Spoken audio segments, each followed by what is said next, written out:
Hello everyone, welcome back to my channel Easy Learning Tutor. Today I am going to explain an article written by Ima M. Sikarthi titled "We Are the Ones Failing Our Teens, Not Social Media." Okay, so the title is "We Are the Ones Failing Our Teens, Not Social Media," which is written by Ima M. Sikarthi. I hope I pronounced it well. Anyway, so this article is very important because it talks about how social media affects teenagers, and we will analyze it using Stephen Toulmin's model of argument. Okay, so this is the question of previous year, last year's question. So I'm going to tell the answer one by one. So what is written here? Analyze one of the following text. Identify the basic elements of argument as discussed by Stephen Toulmin.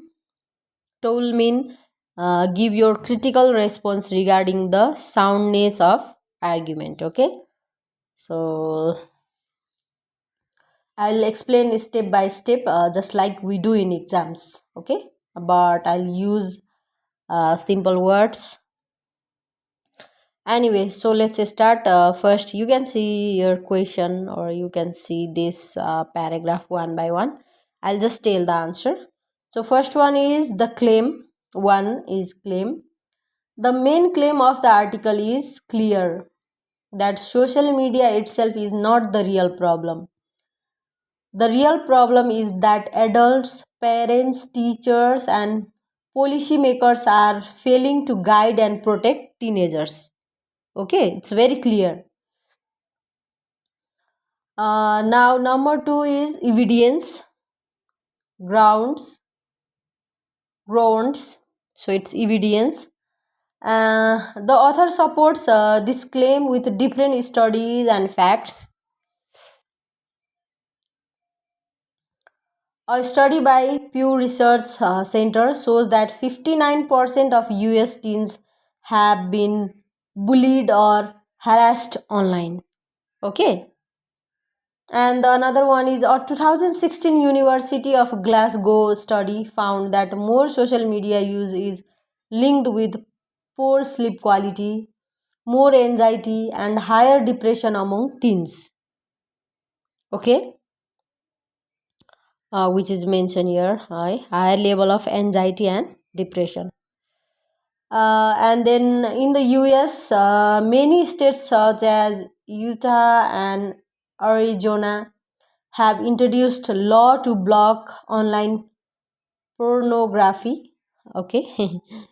Pornography, and there are also discussions to change the Children's Online Privacy Protection Act to raise the age limit for data sharing from 13 to 16 years,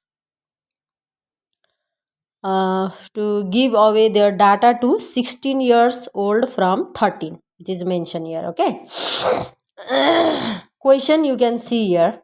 So I am just telling the answer. So these examples are the evidence that proves social media can create a risk for teenagers. And the third one is warrant. Warrant, okay. A warrant means reasoning. Reasoning. The reasoning behind the argument is that social media is only a tool. It can be harmful or helpful depending on how it is used. If adults fail to guide children properly, the social media use can lead to problems like bullying, poor mental health, and addiction. Okay. And the fourth is backing support for the warrant. Ima M. Sikarthi gives strong support to this reasoning. The first one is social media can actually do a lot of good. It allows teenagers to connect with minority groups, people with disabilities, or those living in remote areas. Okay, and then it can encourage creativity, learning, and self expression. Teens can find support, role models, and even educators worldwide through platforms like Facebook, Instagram, and TikTok. Okay, here is written social media like Facebook, Instagram. So these are.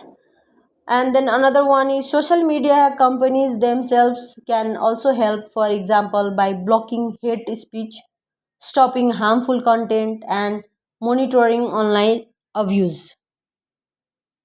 Okay, monitoring online abuse.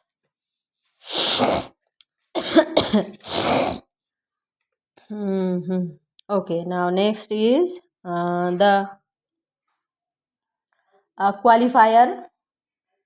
The author admits that research has not yet fully proved that social media causes mental health problems, but she points out that there is a clear connection between too much use and problems like depression, poor sleep, and anxiety. This makes the claim more balanced and realistic, not extreme. Okay.